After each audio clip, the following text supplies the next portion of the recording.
ప్రభువైన యేసు క్రీస్తు యొక్క అతి పరిశుద్ధ నామములో మీ అందరకు అమలాపురం హౌసింగ్ బోర్డ్ క్రీస్తు సంఘము, కాకినాడ బాపూజీ నగర్ క్రీస్తు సంఘము మరియు రంగాపురం క్రీస్తు సంఘముల తరపున సత్య సువార్త అనే మా సువార్త కార్యక్రమాలకు స్వాగతం తెలియజేస్తున్నాం. ఇవాళ ధ్యానాంశం ఏంటంటే మంచి బోధ ఎక్కడ దొరుకుతుంది. ధ్యానాంశం ప్రార్థన చేసుకుంటాం. మమ్మల్ని మిక్కిలిగా ప్రేమించిన పరలోకమందున్న మా ప్రియ తండ్రి, నీ పరిశుద్ధమైన నామమునకు స్తోత్రములు స్తుతులు తెలియజేస్తూ ఉన్నాను తండ్రి. ఈవేళ మంచి బోధ ఎక్కడ దొరుకుతుంది అనే అంశం మీద మాట్లాడబోతూ ఉండగా నీవే నాతో ఉండి మాట్లాడమని క్రీస్తు నామములో ఈ ప్రార్థన చేయుచున్నాము తండ్రి. ఆమేన్. ధ్యానాంశం ఏంటంటే మంచి బోధ ఎక్కడ దొరుకుతుంది. చాలామంది ఏమైనా మాట్లాడుతుంటారంటే అక్కడికి చాలా ఎక్కువ మంది వెళ్తున్నారట, అంటే అక్కడ బోధ చాలా బాగుంటుంది అని మాట్లాడుతూ ఉంటారు. అంటే ఎక్కువ మంది ఎక్కడికి వెళితే అక్కడ మంచి బోధ దొరుకుతుందా? లేదంటే ఆయన ప్రసంగం చేసినంతసేపు కూడా నవ్విస్తూ ఉంటాడండి ఆయన. అంటే వినోదభరితంగా ఉంటుందని ఆయన. అందుకే ఆయన బోధ వినటానికి జనాలంతా వెళ్ళిపోతూ ఉంటారని మాట్లాడుతూ ఉంటారు, ఎగబడుతూ ఉంటారని మాట్లాడుతూ ఉంటారు. లేదంటే ఆరాధనకు వచ్చే సభ్యుల సంఖ్య ద్వారా, అంటే ఏంటన్నమాట, ఎక్కువ మంది ఎక్కడికి వెళ్తే అక్కడ మంచి బోధ దొరుకుతుందని కొంతమంది అనుకుంటుంటారు. అయితే చిన్న సంఘానికి సేవ చేస్తూ మంచి బోధకునిగా అతను పిలవచ్చాడు. అంటే ఒక చిన్న సంఘానికి సేవ చేస్తానంటే అయితే అతను మంచి బోధకుడు కాదా? అక్కడ మంచి బోధ దొరకదా? ఎవరైతే జనం ఎక్కువగా వెళ్తూ ఉంటారో అక్కడ మంచి బోధ ఉన్నట్లు లెక్క. లేదంటే ఒక పెద్ద పెద్ద మందిరాలు ఉంటే అక్కడ మంచి బోధ, అందుకే ఆ సంఘం బాగా ఇంప్రూవ్ అయిందని మాట్లాడుతున్నారు. ఇంకా కొంతమంది మాట్లాడుతుంటారు. హైదరాబాద్ సతీష్ కుమార్ చూడండి, ఒకప్పుడు చిన్న సంఘం, ఇవాళ ఎంత అయిపోయిందో. దానికి కారణం ఏంటి తెలుసా? అక్కడ చక్కటి బోధ ఉంటుందని మాట్లాడుతుంటారు. అంటే బోధకు పరిణామాలు ఏంటి? నువ్వు వాటిని ఏ విధంగా కొలుస్తున్నావు నీవు? అంటే సంఖ్యను బట్ట, బిల్డింగ్ను బట్ట, కూడుకునే, లేదంటే అస్తమానం ఏదో ఒక కూడిక పెట్టడం ద్వారా, అంటే ఆ సమావేశాలను బట్ట, లేదంటే ధరించుకునే తెల్లటి వస్త్రాలను బట్ట, లేదంటే వాళ్ళు అక్కడ వేసే కానుకలను బట్ట, దేనిని బట్టి మంచి బోధ? ఎలా డిసైడ్ చేస్తారు అక్కడ మంచి బోధ ఉందని చెప్పి? అంటే బైబిల్ దగ్గరికి వచ్చినట్లయితే మంచి బోధ అంటే ఏంటి అంటే, మొదటి పాయింట్ ఏంటంటే దేవుని కోల్పోయిన మానవాళ్ళని రక్షించగలిగే శక్తి గలది బోధ. మంచి బోధ అంటే దేవుణ్ణి ఎవరైతే విడిచిపెట్టేశారో, దేవుడి గురించి ఎవరికైతే తెలియదో వాళ్ళను మరలా దేవుని వైపు నడిపించి నిత్య జీవానికి తీసుకుని వెళ్ళేదే మంచి బోధ. ఆ బోధ ఎవరైతే చేస్తారో వారు మంచి బోధకులు. అందుకే రోమీయులకు రాసిన పత్రిక 1:16లో సువార్త గూర్చి నేను సిగ్గుపడువాడును కాను అని మాట. ఎందుకంటే సువార్త నమ్ము ప్రతివానికిని, మొదట యూదునికిని గ్రీస్ దేశస్థునికిని అది రక్షణ కలగజేస్తుంది అని ఉందండి. రక్షణ అయి ఉన్నదని మాట్లాడుతున్నాడు. మంచి బోధ అంటే ఒక వ్యక్తిని దేవుని వైపు నడిపించడం, ఒక వ్యక్తి రక్షించబడి నిజమైన దేవునితో కలిసి జీవించేదే మంచి బోధ అంటే. ఈవేళ అందరూ అదే చెప్తున్నారు కదా. ఈవేళ ప్రతి ఒక్కరు యేసుక్రీస్తు గురించి చెప్తున్నారు కదా. ప్రతి ఒక్కరు కూడా బాప్తిస్మాలు ఇస్తున్నారు కదా. కానీ అక్కడ చాలా మంచి బోధ ఉంది కదా అని మనం అనుకుంటున్నాం. అయితే మంచి బోధ ఎప్పుడు కూడా సత్యాన్ని మాత్రమే వెల్లడి చేస్తుందండి. మంచి బోధ ఎప్పుడు కూడా సత్యాన్ని మాత్రమే వెల్లడి చేస్తుందండి. అబద్ధాలు, కల్పనా కథలు, ఈ లోక సంబంధమైనవి అక్కడ ఉండవండి. అక్కడ మంచి బోధ అంటే ఏంటి? అపోస్తులు ఏదైతే ప్రకటించారో, ఒకప్పుడు ధర్మశాస్త్రం ఆచరించేవారు ఇశ్రాయేలు ప్రజలంతాను. కానీ ఇప్పుడు క్రొత్త నిబంధన కింద ఉన్నాం మనం అందరం కూడా. అందుకే యెషయా గ్రంథంలో రాస్తున్నాడు, ఏమని రాస్తున్నాడంటే అది రాతి మీద వ్రాయబడింది, కానీ కొత్త నిబంధన మన హృదయాల మీద వ్రాయబడింది. పాత నిబంధన కంటే కొత్త నిబంధన శ్రేష్టమైనది.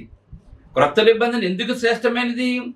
పాత నిబంధనలో ఉన్న లోపాలన్నీ కూడా సరిచేసి దేవుడు కొత్త నిబంధనలో ధర్మశాస్త్రంలో కొన్ని అంశాలను తీసుకుని వచ్చి, ప్రాముఖ్యమైన వాటన్నిటినీ తీసుకుని వచ్చి దాన్ని కొత్త నిబంధన చేశాడు దేవుడు. ప్రాముఖ్యం లేని వాటి అంటే పండగలను, పెంతుకొస్తు పండుగ, పన్నసాల పండుగ, గుడారాల పండుగలు, ఇవన్నీ కూడా చేస్తున్నారు. ఇంకాను ఆనాడు ఇశ్రాయేలు ఏమైతే చేస్తారో అవన్నీ ఇంకా చేస్తున్నారు. మనం పాత నిబంధన కింద లేము, ఆ ధర్మశాస్త్రం కింద లేము. ధర్మశాస్త్రం కేవలం ఇశ్రాయేలు ప్రజలకు మాత్రమే. అది కేవలం పాత నిబంధనలో ఉన్న ధర్మశాస్త్రం కేవలం ఇశ్రాయేలు ప్రజలకు మాత్రమే, వారి రక్షణ కొరకు మాత్రమే. కానీ కొత్త నిబంధన యేసుక్రీస్తు అందరికీ ప్రభువు. ఇక్కడ జాతి మత దేశాలతో పరిమితి లేదండి. ఇక్కడ యేసుక్రీస్తు అందరికీ ప్రభువు. అందుకే ప్రయాసపడి భారం వచ్చిన సమస్త జనులారా నా యొద్దకు రండి పిలుస్తున్నాడు, అందరినీ పిలుస్తున్నాడు. కానీ అక్కడ కేవలం ఇశ్రాయేలు మాత్రమే పిలుచుకున్నాడు దేవుడు. వాళ్ళకి మాత్రమే దేవుడు ధర్మశాస్త్రం ఇచ్చాడు, కానీ కొత్త నిబంధన అందరికీ ఇచ్చాడు. కానీ కొత్త నిబంధన అంటే ఏంటి? ప్రభువైన యేసుక్రీస్తు ఏమైతే చేశారో దానిని ప్రత్యక్షంగా చూచి దానిని అమలు చేసినటువంటి వారు అపోస్తలులండి. 3000 మందితో సంఘం ప్రారంభించబడినప్పుడు వారు ఎటువంటి ఆరాధన చేశారు? ఆ అపోస్తలు ఏ బోధ చేశారు? వాళ్ళు ఏ బోధ చేస్తే అన్ని వేల మంది రక్షించబడ్డారు? అది ఏ సంఘమై ఉన్నది? ఇవన్నీ కూడా కొత్త నిబంధన మనకు తెలియజేస్తూ ఉంది. మనకి పరిశుద్ధ గ్రంథంలో కొత్త నిబంధనలో ఒకే ఒక సంఘం కనబడుతుంది, అదే క్రీస్తు సంఘం. అందుకే క్రీస్తు సంఘములన్నీ మీకు వందనములు చెప్తున్నాను. మంచి బోధ ఎక్కడ దొరుకుతుందంటే క్రీస్తు సంఘములలో మాత్రమే దొరుకుతుంది. ఎందుకని మరి మిగిలిన సంఘాల్లో మంచి బోధకులు లేరా? అంటే మిగిలిన సంఘాల్లో జనం ఎక్కువ ఉంటారు, వాళ్ళ మందిరాలు పెద్ద పెద్దగా ఉంటాయి, వాళ్ళ సువార్తకులు కూడా చాలా ఖరీదైనటువంటి వారండి. వాళ్ళు ఐ క్లాసులు అంతా కూడా ఐ క్లాస్ అని వాళ్ళంతా కూడాను. మరి ఏంటి? మరి అక్కడ సంఘానికి క్రీస్తునామం లేదు, అక్కడ అపోస్తుల బోధ లేదు. అపోస్తులు ప్రకటించిన బోధన వాళ్ళు ప్రకటించరండి. వాళ్ళు పాత నిబంధనలో కొన్ని తీసుకుంటారు, కొత్త నిబంధనలో కొన్ని తీసుకుంటారు, వాళ్ళకి కావాల్సినవి కలుపుకుంటారు, వద్దని కొన్ని తీసివేస్తుంటారు, వాళ్ళు ఇష్టం వచ్చినవి చేస్తూ ఉంటారండి. అయితే అది సత్యము కాదండి. అందుకే నీ వాక్యమే సత్యం అని చెప్తున్నాడండి ప్రభువైన యేసుక్రీస్తు వారు కూడా. మీరు నా మాట విన్నట్టయితే మీరు నాకు శిష్యులుగా ఉంటారని చెప్తున్నప్పుడు మేము అబ్రహాం శిష్యులని మాట్లాడతారు తప్ప యేసు శిష్యులు అవటానికి వాళ్ళు ఒప్పుకోలేదండి. ఈవేళ కొత్త నిబంధనలో క్రైస్తవులుగా పిలువబడుతున్న అనేక మంది కొత్త నిబంధనకు లోబట్టడం లేదండి. వాళ్ళు లేదండి. ఇవాళ ప్రజలు కూడా అటువంటి అబద్ధాల వైపు పరిగెడుతున్నారు తప్ప నిజం వైపు పరిగెట్టలేదండి. కనుక ఇక్కడ మాట్లాడుతున్నాడు. అందుకే గలతీయులకు రాసిన పత్రిక 4:16లో అక్కడ ఏం చేశారంటే, అక్కడ చాలా మంది ఏం చేస్తున్నారంటే కొత్త నిబంధన ధర్మశాస్త్రం తీసుకొచ్చి కొత్త నిబంధన కలిపేస్తున్నప్పుడు ఇది తప్పు అని చెప్పాడండి పౌలు చెప్తే వాళ్ళ పౌల్ని అసహించుకున్నాడు వాళ్ళు. అందుకే నేను మీతో నిజమాడినందుకు శత్రువు నచ్చని మాట్లాడుతున్నాడండి. ఇది కరెక్టు. ఇది ఈ బోధ అంటే ఏంటి? అపోస్తలుల బోధ మాత్రమే. యేసుప్రభువే లోకరక్షకుడు, యేసుప్రభువు ద్వారా రక్షణ, ధర్మశాస్త్రం ద్వారా కాదు రక్షణ, సున్నతి ఇప్పుడు లేదు. ఇవన్నీ చెప్పినందుకు వాళ్ళు ఇష్టపడలేదండి. ఈవేళ స్త్రీల సంఘంలో మాట్లాడకూడదు, స్త్రీల సంఘంలో మౌనంగా ఉండాలి, పురుషులు మాత్రమే బోధించాలి, సంఘం క్రీస్తునామాన్ని కలిగి ఉండాలి, ప్రతి ఆదివారం ప్రభు యొక్క శరీరక్తాల్లో పాలు పంచుకోవాలి, ఆరాధన అంటే 5 అంశాలు ఉంటాయి, అలాగే సాక్ష్యాలు ఇవన్నీ కూడా తీసుకొచ్చి ఆరాధనలో పెట్టకూడదు అని చెప్పామనుకోండి, శత్రువులు మేము వేళ. ఎందుకంటే నిజమాడినందుకు మేము ఏం చేస్తున్నాం? శత్రువులు అయిపోతున్నాం మేము. ఏది నిజమైన బోధ? అపోస్తలుల బోధ నిజమైన బోధ. నిజమైన బోధకులు ఎవరు? ఆ సత్యాన్ని ప్రకటించేవారే. మరి అక్కడికి ఎందుకు ఇన్ని వేల మంది వెళ్ళిపోతున్నారంటే గొర్రెలు ఏం చేస్తుంటాయంటే వాటికి త్రోవ తెలియదండి. ఎవరు ఏ దారి చూపిస్తే వాళ్ళ వెనక వెళ్ళిపోతుంటాయి. వాటికి నిజంగా అక్కడ ఒకటి తీసుకెళ్ళి వదిలేస్తే మళ్ళీ వెనక్కి తిరిగి ఎలా రావాలో కూడా తెలియదు గొర్రెలకు. అందుకే గొర్రెల కాపరి ముందుంటాడు. ఇవాళ అనేక మంది వేళ తప్పుడు బోధలు వెళ్ళిపోతున్నారు. దీనికి మనం గమనించాలి. మూడో పాయింట్, బైబిల్ బోధ దేవుని వాక్యంపై దృష్టి పెడుతుంది, తద్వారా విశ్వాసం పెరుగుతుందండి. బైబిల్ బోధ ఎప్పుడు కూడా దేవుని వాక్యం మీద శ్రద్ధ ఉంటుంది, బయట సంగతులు ఉండవండి. ఇవాళ చాలా మంది బోధకులు ఇవాళ స్టేజ్ల మీద మాట్లాడే వాళ్ళు అందరూ కూడా బయట సంగతులు చెప్తూ ఉంటారండి. వాళ్ళు దేవుని బోధ కంటే బయట సంగతులు ఎక్కువగా మాట్లాడుతూ ఉంటారు. బయట బోధలకు ఎక్కువ అట్రాక్ట్ అయిపోతుంటారండి వాళ్ళు. కానీ యేసు ప్రభువారు ఎక్కడా కూడా, అపోస్తులు ఎక్కడా కూడా వాళ్ళ వాక్యం తప్ప బయట సంగతులు ఎప్పుడూ కూడా ఏమీ కూడా చెప్పలేరు. అందుకే రోమీయులకు రాసిన పత్రిక 10:15-17 చూసినట్లయితే, ప్రకటించేవారు పంపబడని యెడల ఎట్లు ప్రకటించుదురు, ఇందు విషయమే సువార్త ప్రకటించేవారి పాదములు ఎంతో సుందరమైనవని మాట్లాడుతున్నాడండి. సువార్తను ప్రకటించేవారి పాదములు ఎంతో సుందరమైన, అయినను అందరూ సువార్తకు లోబడలేదు. ప్రభువా, వీళ్ళు చాలా మంది ఇక్కడ మాట్లాడుతున్నాడు యెషయా. ఆ యెషయాని కోట్ ఇక్కడ చెప్తున్నాడు పౌలు, అయినను అందరూ సువార్తకు లోబడలేదు. ప్రభువా, మేము తెలియచేసిన సమాచారం ఎవడు నమ్మెను అని యెషయా చెప్పుచున్నాడు. కాగా వింటూ వాళ్ళు విశ్వాసం కలను, వింటూ క్రీస్తుని వచ్చిన మాట వాళ్ళ కళ్ళను మాట్లాడుతున్నారు ఇక్కడ. కనుక సత్యం చెప్తుంటే వింటలేదండి వీళ్ళ. వాళ్ళు వీళ్ళ చాలా రకాల ఎప్పుడంటే చేసేస్తున్నారు వీళ్ళ సంఘాలని. ఒకడు వారం అంతా కూడా రప్పించుకుంటూ ఉంటాడండి. వారం అంతా వచ్చేయమని చెప్తుంటాడండి పనులు మానేసుకొని. ఇంకా చాలా ఘోరంగా తయారైపోయింది వీళ్ళ క్రైస్తవం. క్రైస్తవం ఏంటి? ఆదివారం ఆత్మతో సత్యమతో ఆరాధించాలి. వారానికి ఒకసారి స్త్రీల మీటింగ్ కూడా స్త్రీలు కూడుకోవాలి, దేవుని కనపరచాలి, సంఘ అభివృద్ధి కొరకు పాటుపడాలి, చిన్నపిల్లలను సండే స్కూల్ నడిపించాలి, మధ్యలో ఒకసారి బైబిల్ క్లాస్ పెట్టుకోవాలి. ఇది అంతే. కానీ వారం అంతా ఏదో పండుగ పెట్టి, ఏదో మీటింగ్ పెట్టి వారం అంతా కూడా వచ్చాయి, నెలకోసారి వచ్చాయి మీటింగ్లు పెట్టేసి. ఇది నిజమైన క్రైస్తవం అని చెప్పనుకుంటున్నారండి. అది నిజమైన క్రైస్తవం కాదండి. అది ప్రజలను ఆకర్షించుకోవటానికి ఈవేళ ఒకరిని, రేపు ఒకరిని, ఎల్లుండి ఒకరిని, అవతల ఎల్లుండి ఒకరిని, ఎవరో ఒకరిని తీసుకురావటం. ఈయన గొప్ప బోధకుడు అండి. ఎంత గొప్ప బోధకుడు అంటే ఏం చెప్తాడు? సత్యం లేని చోట ఎంత మందిని పిలిచినా కూడా వ్యర్థమని చెప్పి దైవలేఖనం తెలియజేస్తుందండి.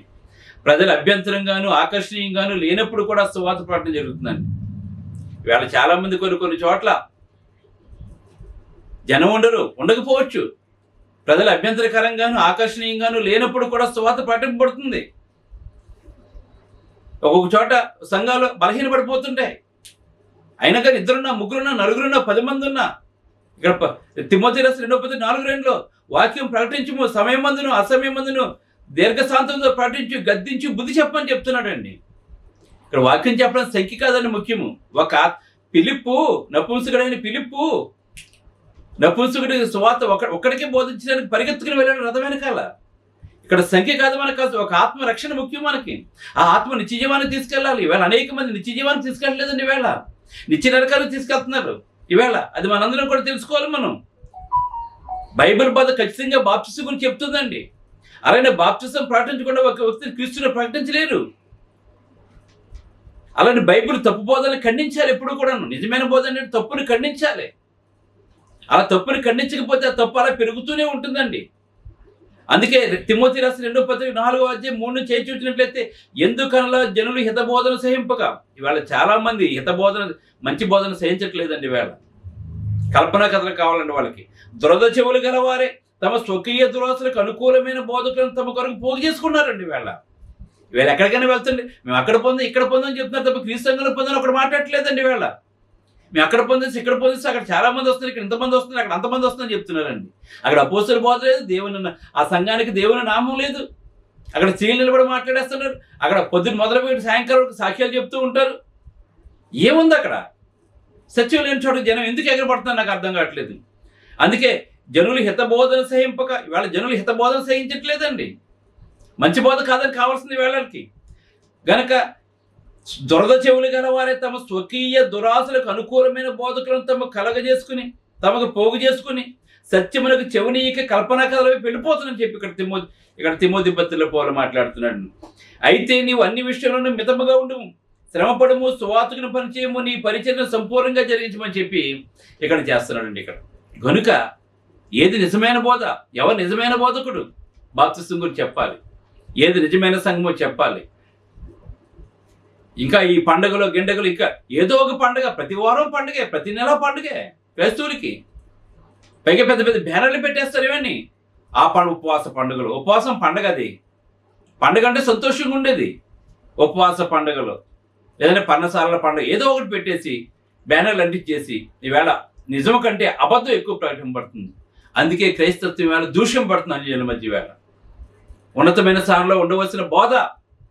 నిన్న ఒకడు మాట్లాడుతున్నాడు, ఒక అమెరికన్ మాట్లాడుతున్నాడు. ఎవరిని మాట్లాడుతున్నాడు, ఒక అతను వీడియో తీసుకొని చూపించాడు నాకు. అబ్రహాం బ్రాహ్మణ్ అంటే కదండి, ఒక ఇంగ్లీష్ అతను మాట్లాడుతున్నాడు. అబ్రహాం బ్రాహ్మణ్ అంట, హిందూ మతం నుంచి వచ్చిందండి క్రైస్తవ్యం. యూదులు కూడా హిందువుల నుంచి వచ్చారంట. ఒక తప్పుడు బోధకుడు అండి. చాలా నమ్మేవాళ్ళు కూడా ఉన్నారండి వాళ్ళు. మీరు ఏదో చెప్తున్నారు, మీరు హిందుత్వం నుంచి వచ్చిందంటే క్రైస్తవం, అబ్రహాం కూడా బ్రాహ్మణ్ అంట అని మాట్లాడుతున్నారండి. దుర్బోధలు ఎక్కువైపోయారండి ఇవాళ. అపవాది భయంకరంగా అబద్ధ పిత్రలు నాటేస్తున్నాడండి. ఈవేళ 99% ఈవేళ పరలోకానికి వెళ్ళేవారు కాదండి. గనుక క్రీస్తుగా సభ్యుడిగా ఉండు, అపోస్తుల బోధలో నిలబడు, సత్యము తెలుసుకో, నిత్య జీవనకు వారసుగా ఉండు. లేదంటే యుగ యుగాలు కూడా నరకంలో అక్కడ అగ్ని ఆరుదో పురుగు చావదండి. నువ్వు వెతుకు, నువ్వు ప్రకటన గ్రంథం దగ్గర నుంచి నువ్వు ఆదికాండం దగ్గర ప్రకటన గ్రంథం వరకు వెతుకు. నువ్వు బైబిల్లో ఏ సంఘం ఉందో చూడు. నువ్వు వెళ్తున్న సంఘం బైబిల్లో ఉంటే కరెక్టే. నీ బోధిస్తున్న బోధ అపోస్తుల బోధ అయితే కరెక్టే. అది కాకపోతే కనుక నువ్వు నిత్య నరకానికి వెళ్తావు. కనుక అటువంటి వాడుగా నీవు ఉండొద్దని కోరుకుంటున్నాను. ప్రార్థన చేసుకుందాం. స్థానికంగా క్రీస్తు సంఘానికి వెళ్ళండి. ఆత్మతో సత్యముతో దేవుని ఆరాధించండి. నిత్య జీవానికి వారసులుగా ఉండండి. ప్రేమ గల తండ్రి, దయగల దేవ, పరిశుద్ధుడా, ఏది నిజమైన బోధ? అది ఎక్కడ దొరుకుతుంది?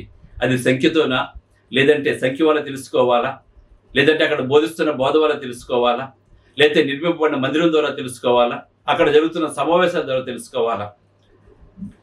నిజమైన బోధ బైబిల్ తెలియజేస్తుంది. అది బాప్తిస్మాన్ని గురించి బోధిస్తుంది, అది సంఘము గురించి బోధిస్తుంది, అది నిత్యజీవం గురించి బోధిస్తుంది, అబద్ధాన్ని ఖండించమని చెప్తుంది తండ్రి. కనుక ఇవన్నీ చేస్తేనే, ప్రతి ఆదివారం ప్రభు యొక్క శరీరక్తలో పాలు పంచుకోమని చెప్తుంది తండ్రి. ఇవన్నీ చేస్తేనే నిజమైన బోధ తండ్రి. కనుక తండ్రి, ప్రతి ఒక్కరూ సత్యం తెలుసుకుని నిత్యజీవానికి వారసులు ఉండేలా చేసి ప్రభా, కొన్ని ఆత్మలను రక్షించాలని తండ్రి ప్రయాసపడుతుండగా ప్రభు నుండి మా ప్రయాస వ్యర్థం కాకుండా చేసి ప్రభు అనేక మందిని సత్యంలో నడిపించడానికి ప్రసంగం సహాయపడలే చేయమని క్రీస్తుని వేడుకుంటున్నాను తండ్రి. ఆమేన్. మీ అందరికి వందనములు. బ్రదర్ జార్జ్ రాజు వారా, church of Christ, housing board, Amalapuram, near KIMS medical college, Konaseema district, 533201. Mobile number 9848730355, 92933174887. Email ID georgerajuvara@gmail.com. Website www.helpingforpoor.com.